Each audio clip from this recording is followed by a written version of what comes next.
Hello and welcome to episode number 16 of WP Café, the show where we chat with WordPress professionals about practical solutions for solo and small WordPress development teams. I'm Keith Devon and I'm here with my co-host Mark Wilkinson. Hello.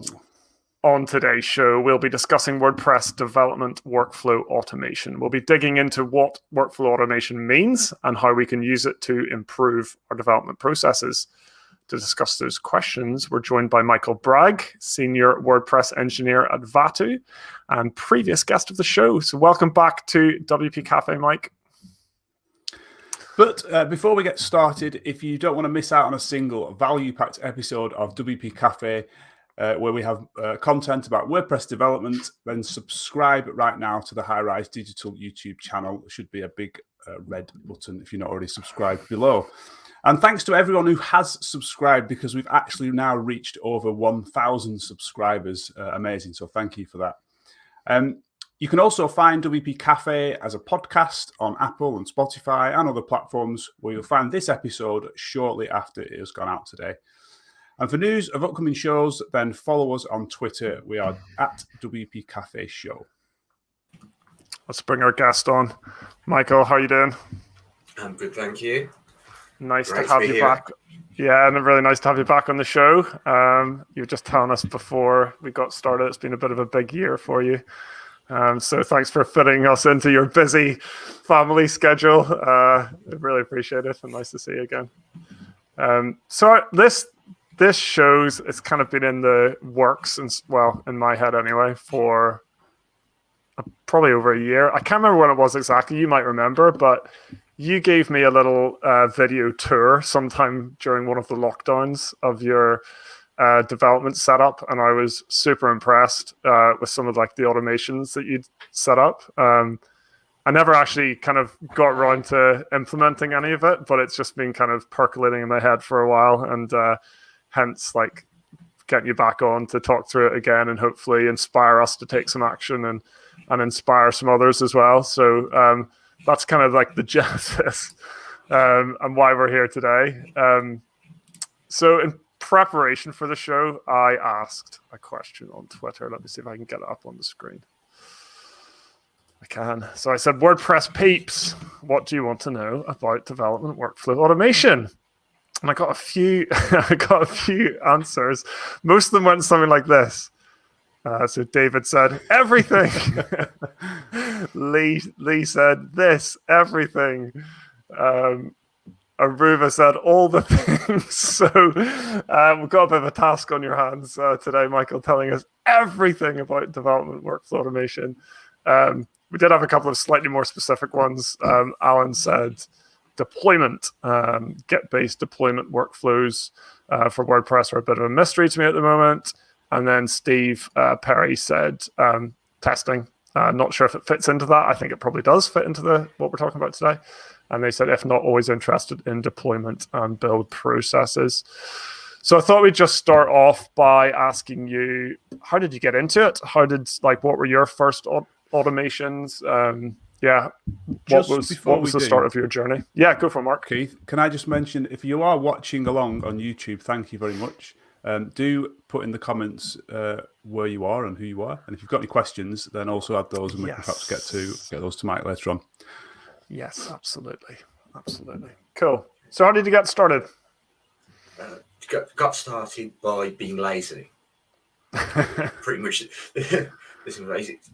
When you do something over and over again, it gets a bit repetitive, it's a bit boring, and it takes up a lot of time. We're paid not always by the hour, but that's how our time is billed by our clients. So if we can reduce that, reduces our overheads on ourselves. So it was just, how can I automate small little bits and pieces just to save myself some time, let myself focus on the higher level development, those sort of jobs.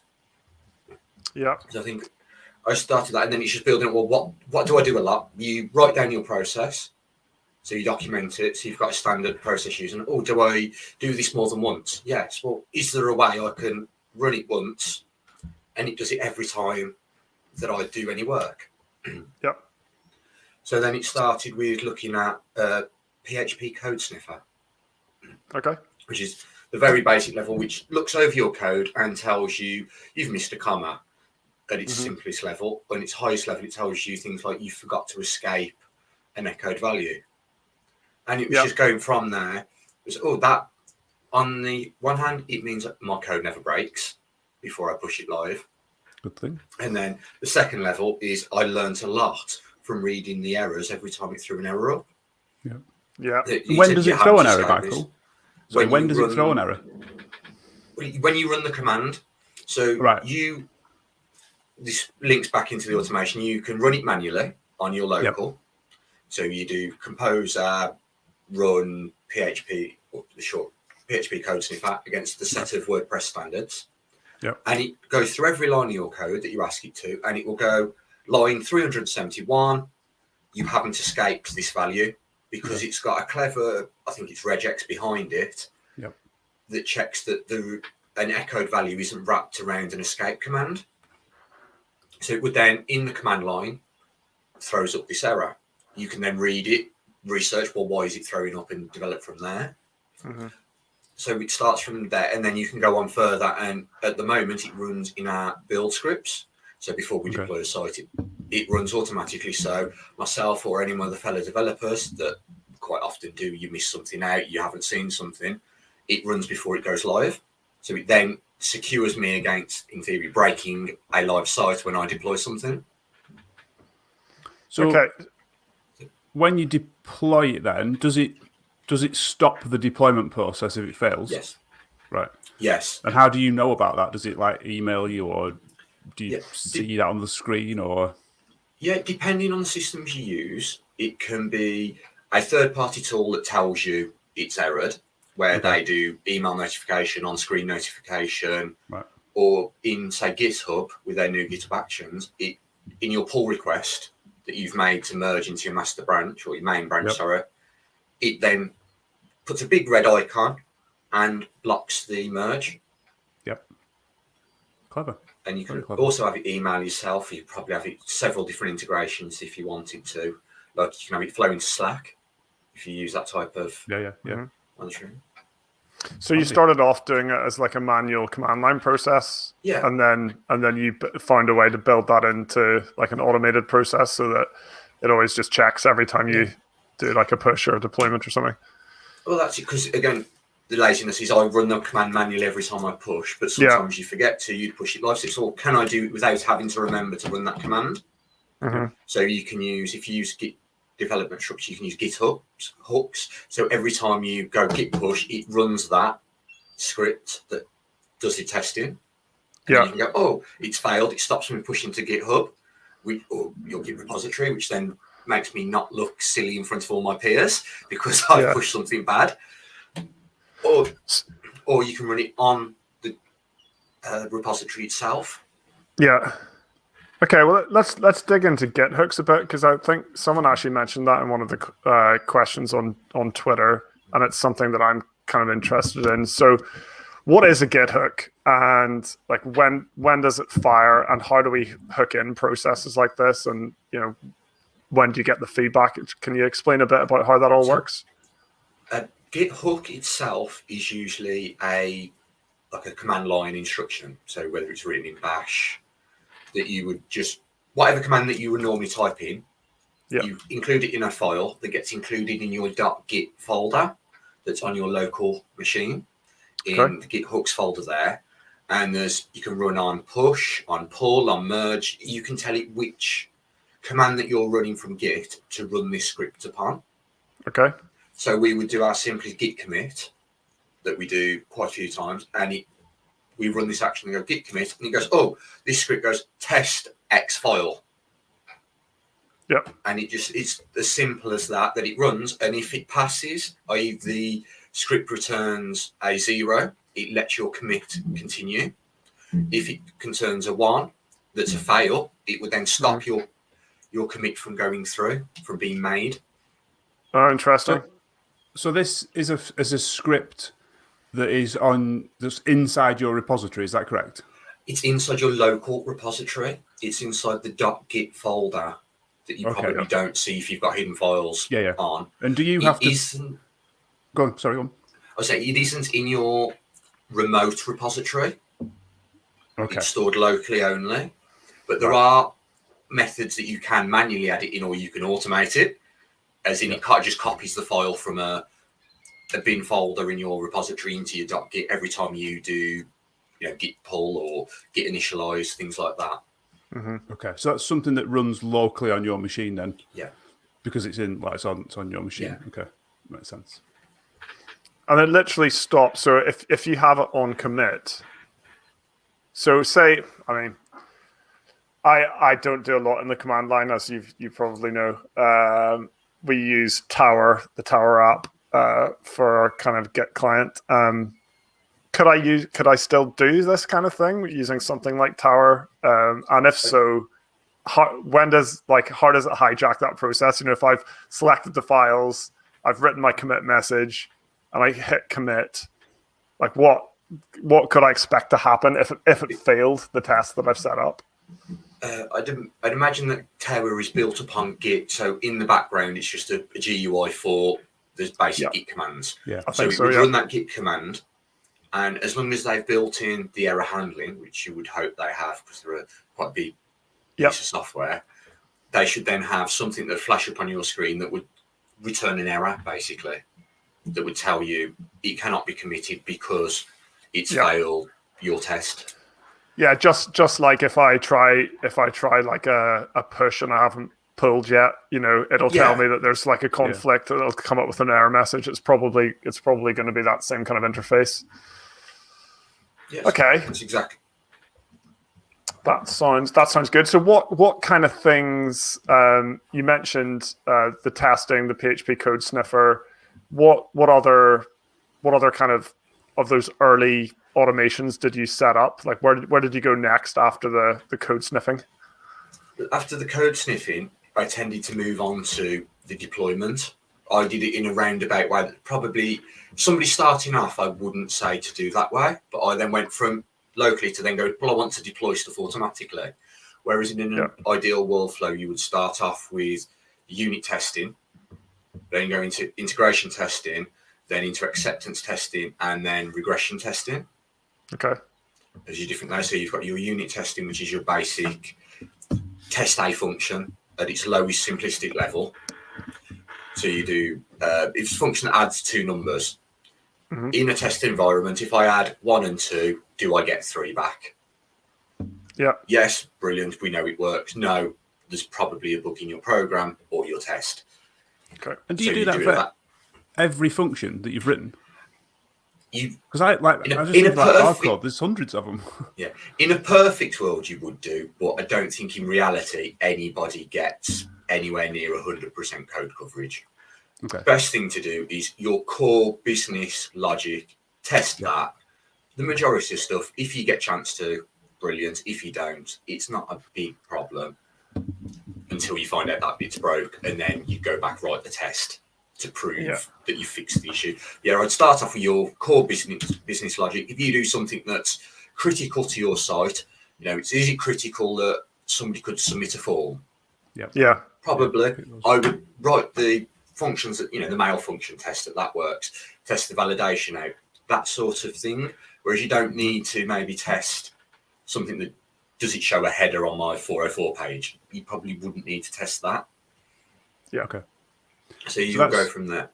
So that's unit testing, you said. And then what were the other ones? There was then you would go into integration testing. So go on then, what's integration? Where you almost chain up your unit tests so it would flow through. So you'd have a larger, say, a class. So your method would be, I want to post something. So I then check if I send an email, like a request to send an email, it goes through and then does the validation work? Yes. Does the next bit work? And it tests a few little bits together. So the unit testing is like one piece of the puzzle, and the integration testing is putting those pieces together and check that they all actually work with each other, if that makes sense. Yeah, that's right. And obviously it works with, so you would do your test of your form sending, but you'd also want to the integration with WordPress to make sure that it goes through WP Mail. Yeah. So then you're introducing more almost dependencies to say, do they work with those? Okay. And then what was the next one? Regression testing, you said? No, it's acceptance testing would be your third level, which tends to be what the end user does. So you would write your user story as a customer.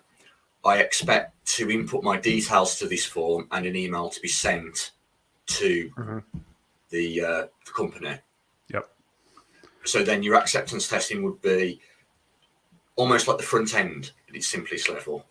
So you would go to your website, go to your contact page, input field name, type my name, input field, email, message, click send. And there you would do your testing. So, well, if I put my name in, can I fill that field in? Yes. If I put a wrong email address in, I forget an @ do I get an error? Then you go through these levels, and also simplistic. If I click submit, do I go to the correct thank you page? Okay. And you automate that, do you? You can do, yes. Right. And how do you do that? That is done by, I personally use Cypress. And what it does, that's a service, is it? It's a service, Cypress IO. There are Selenium that a lot of people may have heard of as well. Yeah. And what it does, it runs a browser for you and cleverly mimics the clicks. So in your test, you click this element with this ID, click this element with a class, click this element with a data attribute, and it goes through and does it for you. Okay. You can do it in the background without nobody, but you can in Cypress.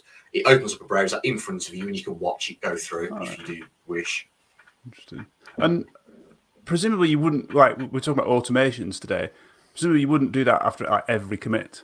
Presumably, how would you say, I want to commit this because I know it's a big change, and therefore I want to run this test? Yeah. You can run it as a whole. What you would do, you break each test up into various features. So if we're doing the feature around the form, we may have 2 or 3 tests on the form, but a completely other end of our site might be the purchasing to buy your product. That would be a separate set of forms. So you could run all of them at one go, which is probably what you want to do before you do a release. Whereas if you're working on that form alone, you can specify just run these individual 3 tests regarding the form. But is that separate from the sort of the Git push that you do? So you'd push the code and then you'd say, right, I do want to run the test. So you jump into that service and then say, run these tests. Yeah, before you push, you would probably want to run your local, just your 3 or 4 tests. But as you create the code that you want to push into your repository, you would probably run all of them through. Right. But because they're done by the computer, they are a lot quicker than us doing them manually. Yeah. For me to submit a contact form, it probably take me a few minutes to go through, whereas the automated setup can do it in a few seconds. It's pretty much depending on how quick your page loads is as quickly as it can do the action.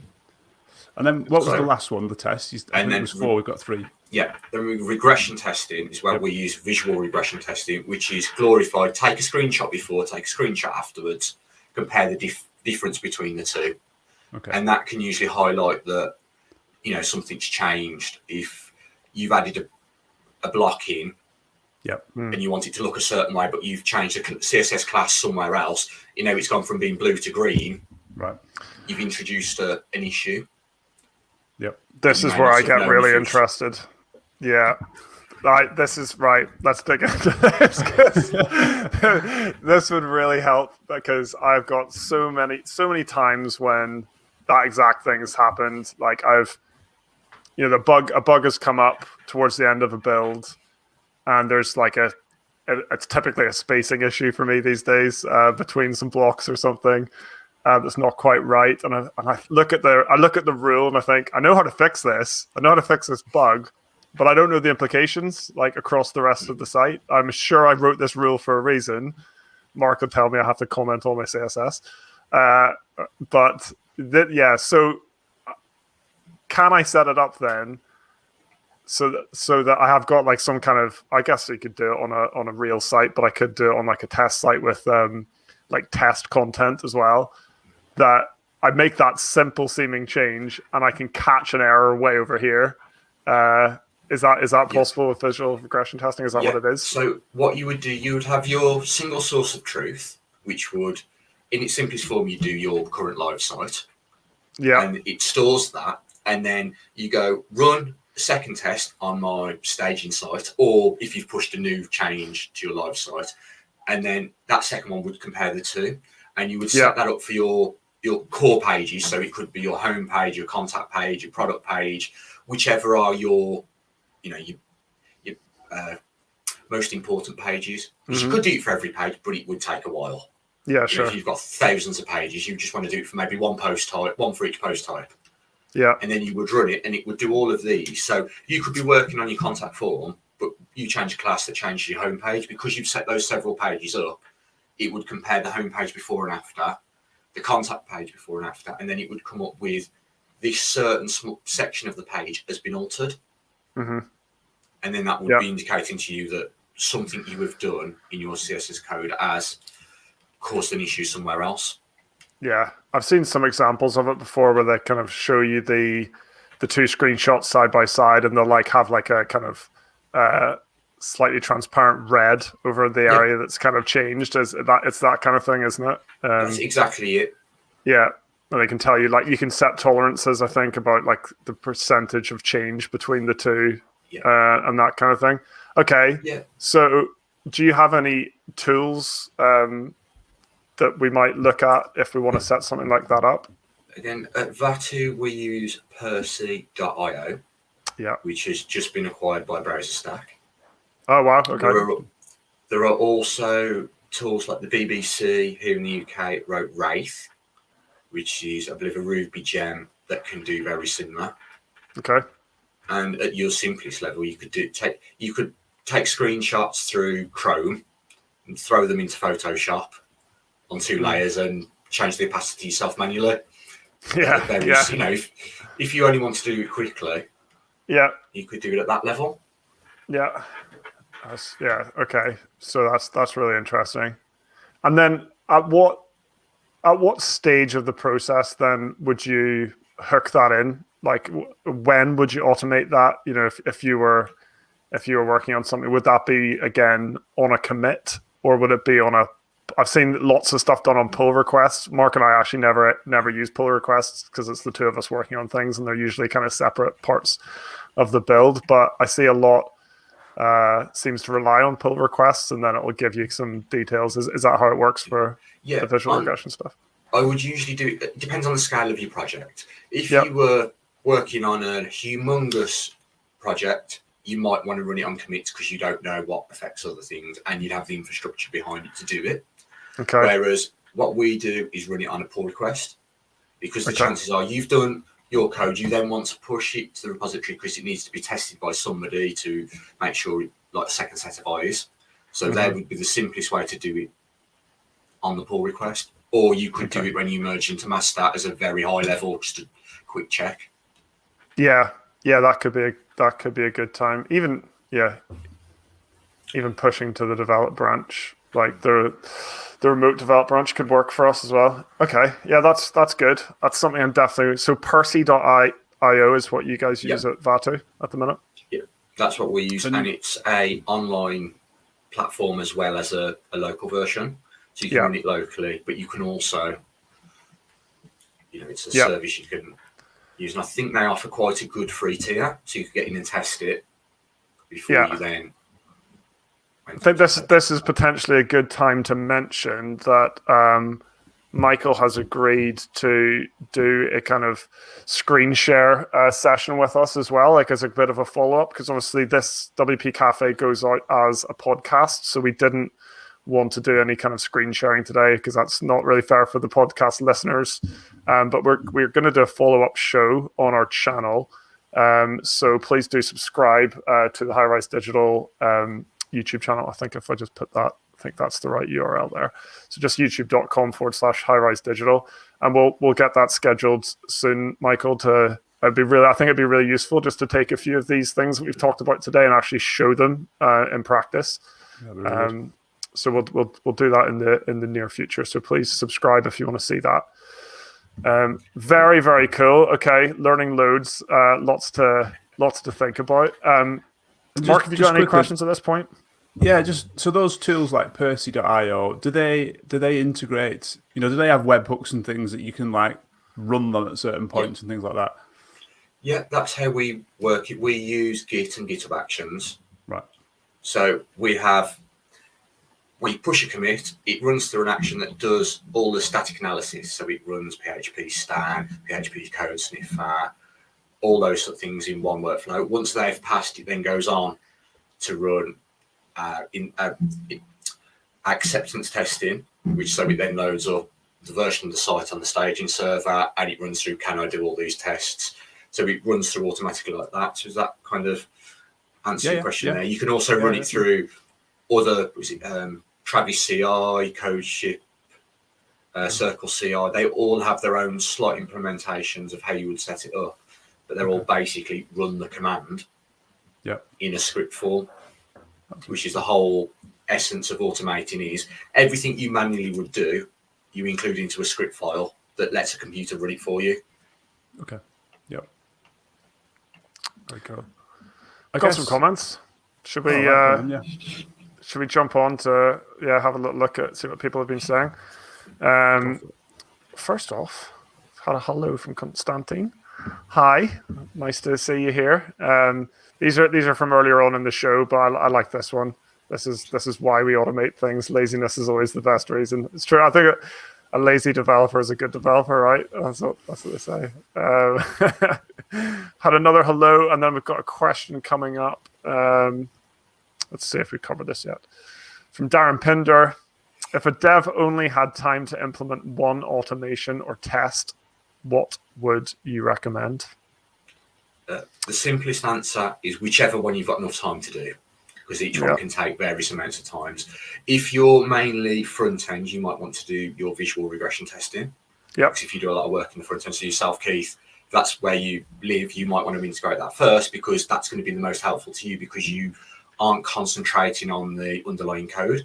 Whereas Mark, doing the development for his plugin, he might want that to prove the plugin works, because it's not a bigger issue if it looks slightly different, but if the core functionality fails on a new release, he's going to have more problems there. Mm-hmm. Yeah, that's cool. That's a good question. I think visual regression testing is probably the easiest. Because you are just saying, go to this page, take a screenshot. Probably going back down the triangle, the inverted triangle, would be then your acceptance testing, because you can even get software that goes, record my clicks, outputs them out, and you can generate it that way. Whereas going down to the lower levels of the unit testing, you need to know what the code does, and ideally you would write it at the same time you wrote the code, because we all go back and we might find we've not commented things, or the variables aren't very well explaining. So then you've got to rebuild that. So that can be quite difficult to go back to a project and redo the unit tests. Okay. But you might want to start from scratch and say, well, actually, here's my line in the sand. Everything from now on, I will add. Everything afterwards will only get worked upon when we refactor or we find a bug. Yeah. Which would be quite a lower barrier to entry, rather than going, I've got all these files, all these functions, all these classes, I've got to go through and write tests for them, but I don't know what I was thinking when that happened. So it's always good to say, if you're on a project that's already started, just draw the line in the sand and do from there onwards. I've got a feeling there's going to be a lot of people, us probably included, that listen to this. We try to position this show as for kind of solo developers and small teams, and I think a lot of the testing stuff you talked about is probably quite intimidating for a lot of people. So it's nice to have that kind of path, like that reverse path, I think, from the acceptance testing backwards. Because I know it's like, unit testing and acceptance testing, that terrifies me. It's not really my area anyway, being more of a front end person. But it does seem a bit scary. So I just want to say to all the developers out there listening, we do talk about these things and we talk about best practices, but I never want anyone to feel like they're not good developers because they don't do these things. And I guess that's a question for you as well, Michael. Like, is there a point in, I don't know, in your career, or maybe it's more a point in the size of project that you're working on, where this stuff actually you feel becomes a lot more important? Do you have any thoughts on that? Yeah. I believe it comes to the point where I suppose you charge more. When the client demands more from you, you start working with systems that are more integral. My personal started when I do quite a lot of work with WooCommerce. so e-commerce, and it got to the point, well, I need to guarantee to my client their site works. I can sit with a monitor going, yes, there's people on the site, yes, people are checking out, yes, people are doing this, and I could spend 24 hours a day doing that, which I don't want to do. Whereas these automated tests give me that reassurance. So yes, it takes a little bit extra to write, but then I've got a good level of certainty that a customer can check out on this e-commerce site. I don't need to worry about that. And I think that's where it got to its fact of we're using more business logic. We're having more critical systems, stuff that I need to prove work. And that's when I kind of got interested with this, because yes, I can go through every time we do a release. We used to have a checklist, can you log in? Can you go to the accounts page? Can you do this? That could take an hour to 2 hours to run through a full checklist. If you're doing that every time you're doing a release, and now most customers want quick little things adding to their site once it's gone live, if you're adding an extra hour, 2 hours on every feature you add, it suddenly builds up. You can't do what I think we all enjoy the best is doing the code, writing the work, building, designing. We don't want to do the QA. Yeah. Just gives you that confidence, doesn't it? It also reduces the need to have as big a QA process or people. We're a small agency, we do our own QA. Whereas, if we didn't have this automated, we probably would need somebody on staff to do it. Yeah, that's true. Yeah. Is there one of the things that a lot of what you've said, not particularly about sort of my side of things, PHP development and stuff, is that a lot of these things are all kind of like script based, and you have to write a script to do X or do Y or run Z. And I think that for me, I'm not a terminal person at all. I do use it when I have to, but that kind of scares me. Like it just seems like so hard to do to me. And I just wondered, are there any tools that will do that stuff for you in more of a graphical user interface? A bit like we use Tower for the Git stuff. I just wondered if that's available, because I think for many listening, I'm sure, like me, it might be a little bit too daunting to sort of have to think, I've got to write some scripts. I don't really know what one is and how do I start, type thing. I'm not aware of it. However, the scripts that you do write I don't feel are the most complex. They may be a 3 or 4 word script. So you would call the script, you would pass it an argument, and you pass it a path that you wanted to check, which is very similar to the PHP. You write a function, you write your input parameters, and then, in fact, simpler because you don't need to write the logic of, loop through this, change this. So what it does definitely seem daunting. I think it's only scratching the surface of needing to use the command line. A lot of it is copy and paste from the developer sites. You copy the same way that you would install. In fact, installing Apache on your computer is far more complex. Okay. I've never because you would have to do several different commands. If you didn't use a MAMP or a local or a flywheel or all these things, and there are a lot of people out there now who are almost packaging these up. So what we do at Vatu is all that is written in one place. So we just run the one command because all the stuff's done in the background. We've spent the time to develop it in the first place, and then we just shortcut it. Yeah, I think that was my next question, is that this sounds like a lot of stuff to do for a project. It sounds like a project actually that's the same size as the actual project. So surely you're not doing that every time for projects. You've got like a thing that you just build upon, or you've got this boilerplate that you kind of just use. Is that right? Is that what you do? Yeah, that's it. So we started with doing basic code linting, so code sniffer ran on our boilerplate, got that set up. Once that's working, we then introduced the next level of bit of regression testing.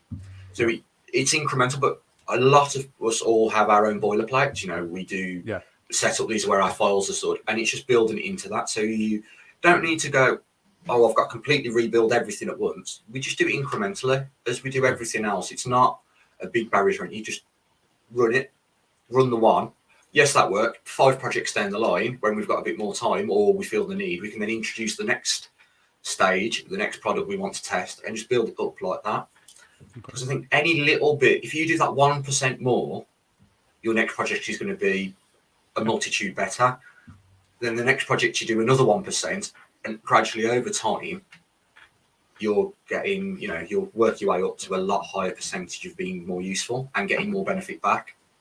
Yeah, I like that. Start small and just do small incremental steps. And like I said, it looks daunting, nothing, because we're talking about several different functions here.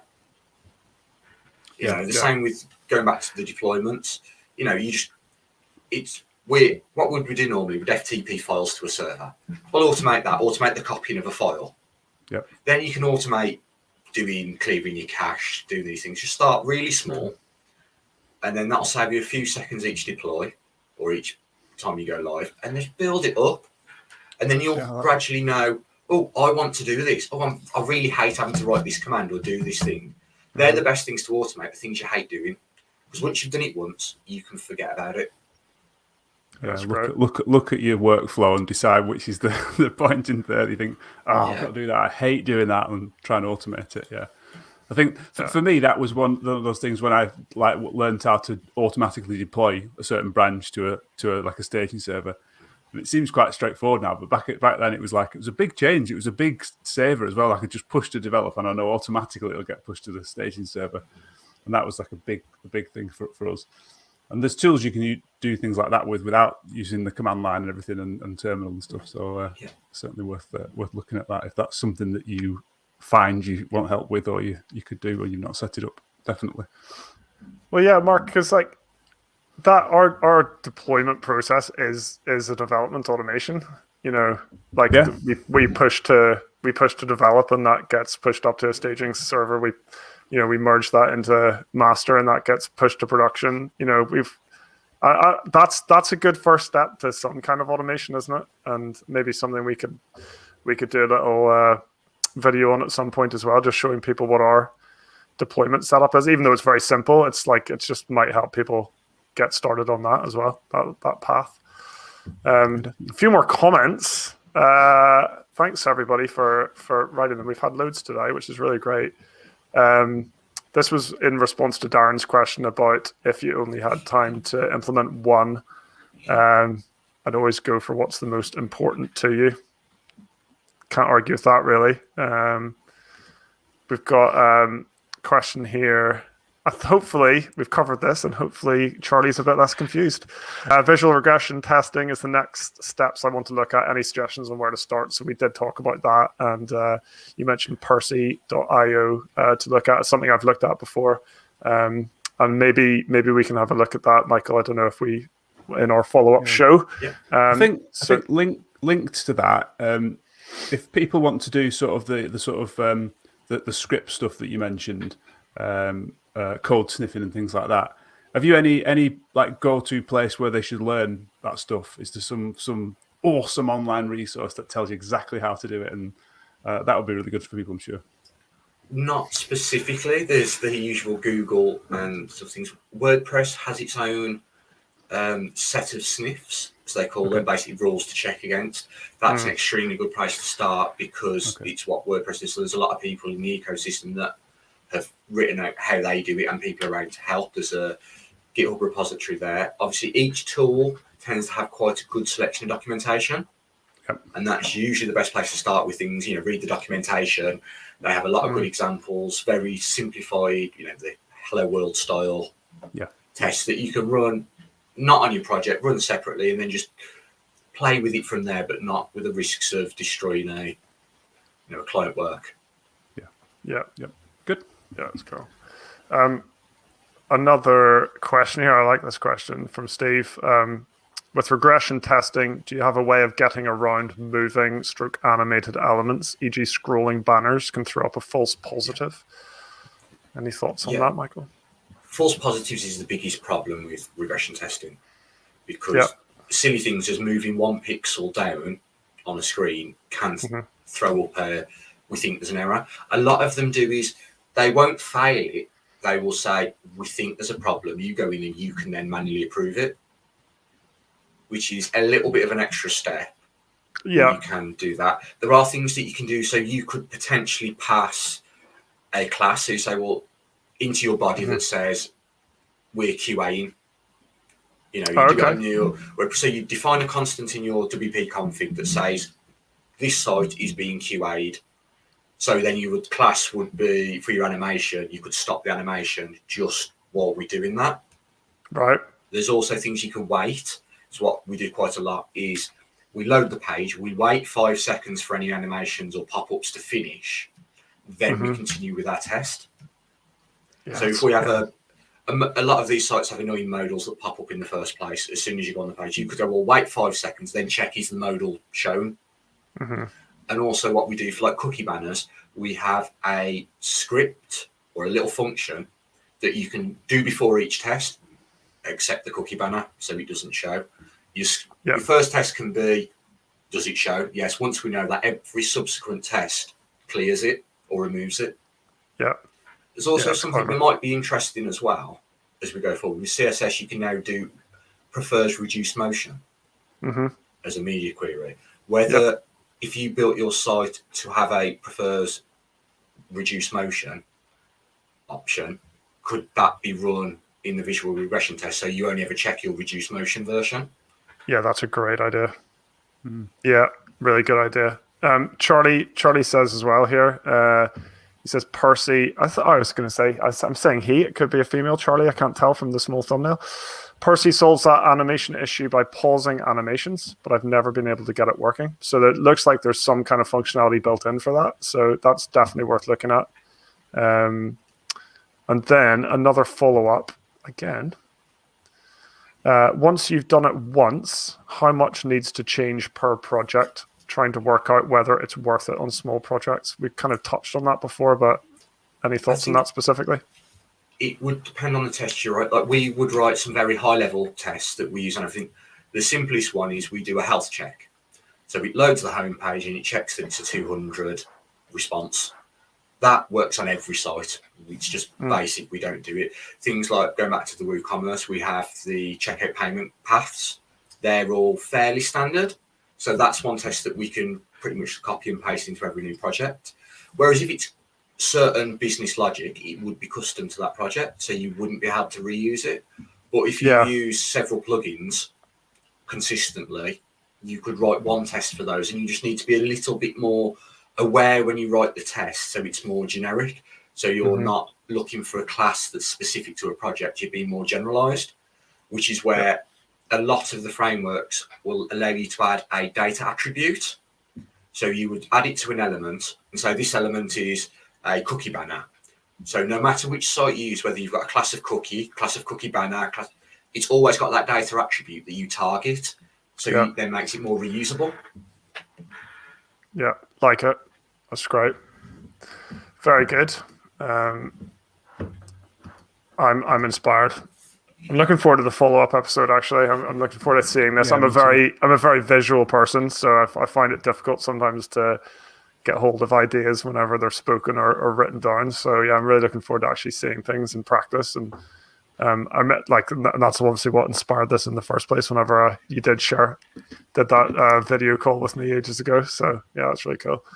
I've got a bit of a weird question. I don't know if this is relevant at all, but are there any dangers of doing all this stuff? Like, have you tripped up in any way, or have there been any kind of unexpected negative results of getting into the automation side of things? The biggest issue is writing a bad test, a test that doesn't actually check what you need it to and then passes. So you think everything's fine, but when it actually go live, it isn't. That's probably the biggest barrier, is writing the quality of the test. Sometimes it can be as well, is if some of these bits of software throw an error that you don't understand and you can't find out any more about it, that can break quite easily. PHP Stan has it generates its rules from the WordPress document, like the code. Each comment it takes, well, this is a function, this accepts so many parameters. So the way it interprets that, so you do add a filter. A filter takes an action name and then multiple variables, whereas in the WordPress code, it only thinks it accepts one in the documentation around the code. So PHP Stan throws an error because it says you've got more than one function passing to a filter, which actually you're happy you can do. But that gets into the problem is, well, that keeps throwing up a false positive. how do I get around that? And then it's searching for a way to say, well, actually, I've then got to do an ignore, which PHP Stan can do. You can ignore a certain check. Code sniffer, you write PHP CS : ignore, and then the rule, and it ignores the following line. Yep. Because some of these, like the code standards, tell you shouldn't really be doing a querying against a meta field on a WP query because it's not best practice. But as I'm sure we all know, there are times where we need to. There's just no getting around it.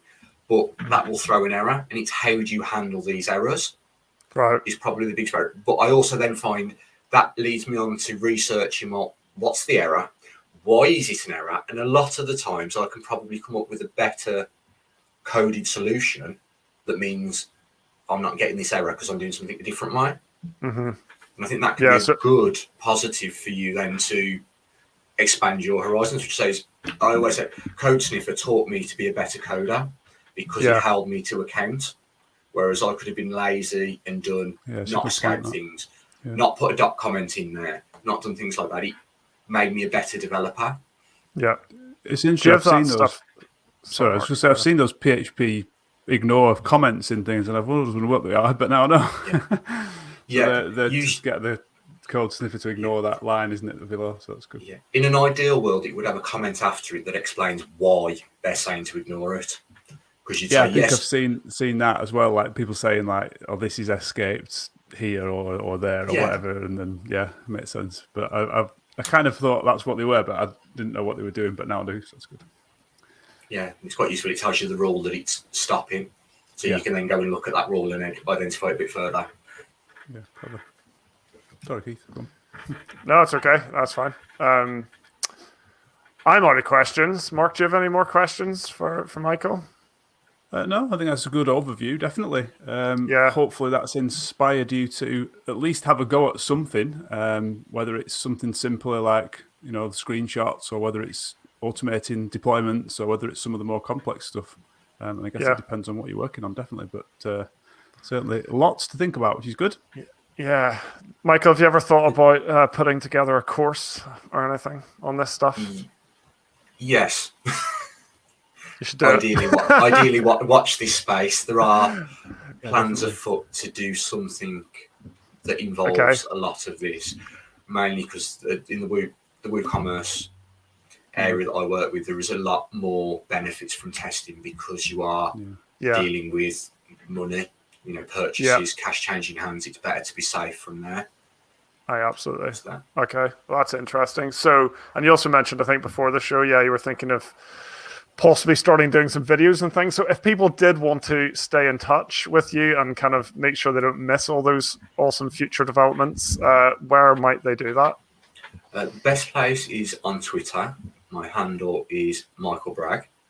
Yeah. I have a website that doesn't get updated an awful lot at michaelbragg.com. And I do hang around in various Slack channels for WordPress. Cool. So they're the best ways. And obviously, if you want to employ people to do this, at vatu.co.uk, we offer consultancy to other WordPress agencies and clients. Cool. That's cool. I did not know that. Very fond of the team that you guys have there at Vatu. So I'm sure that's a really excellent service. Very cool. Well, thank you so much for joining us. Just to everyone that tuned in today live, thank you very much, and to anyone that catches us later on the either on YouTube or the podcast, thanks for listening. Please do subscribe to the channel to make sure that you don't miss out on any of our content. We will try to have another episode next month with a topic yet to be decided.